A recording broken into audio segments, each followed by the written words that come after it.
उपसंपादक दैनिक आपल्या नरेश. मी आज आहे वाशीतल्या एका मतदान केंद्रावर. ते माझ्यासमोर श्री हरीश नाईक आहे. त्यांना मी विचारू इच्छितो की आज त्यांना मतदान करताना कसं वाटलं आणि ते लोकांना काय आवाहन करायला लागतील. नमस्कार राजेंद्रजी. आपण या लोकशाहीच्या सर्वात मोठ्या उत्सवानिमित्त आपल्याशी संवाद साधण्याची संधी दिली त्याबद्दल पहिल्यांदा आपले आभार.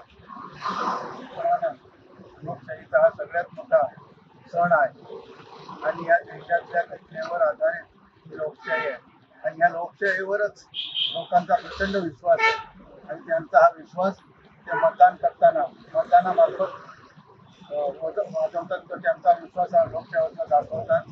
त्यामुळं आज आमचे तर 5-6 वेळा मतदान झालेलं आहे, पण त्याच तरुणांना नवीन संधी मिळते, पहिल्यांदा मतदान करतात.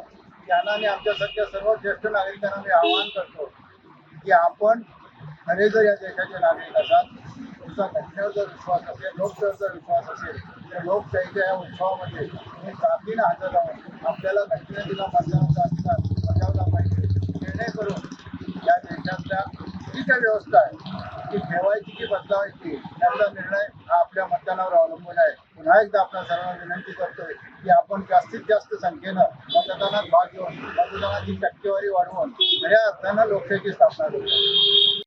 नमस्कार मॅडम. या मतदानाच्या दिवशी आपण लोकशाहीचा सण साजरा करतोय. या निमित्त तुम्ही मतदारांना आणि नागरिकांना काय सांगायला पाहिजे?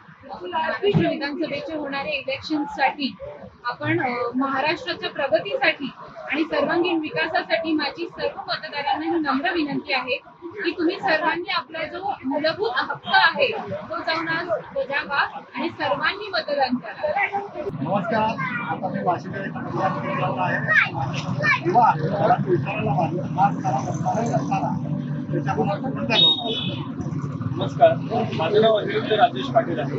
मी सेक्टर 16 वाशीचा रहिवासी आहे आणि मतदान करायचा अधिकार मिळाल्यापासून हा माझा पहिला मतदान आहे आणि मतदान केल्यानंतर मला खूप आनंद होतो, खूप बरं वाटतं. आणि मला सगळ्यांकडून एक नम्र विनंती असेल की आपण सगळ्यांनी आपल्या घराबाहेर पडून, स्पेशली माझ्यासारखे जे युवा नागरिक आहेत सर्वांनी येऊन आपला मतदानाचा जो मूळसिद्ध अधिकार आहे तो बाजवावा आणि लोकतंत्राचं संरक्षण करण्यात आपले कार्य पार पाडतो. धन्यवाद.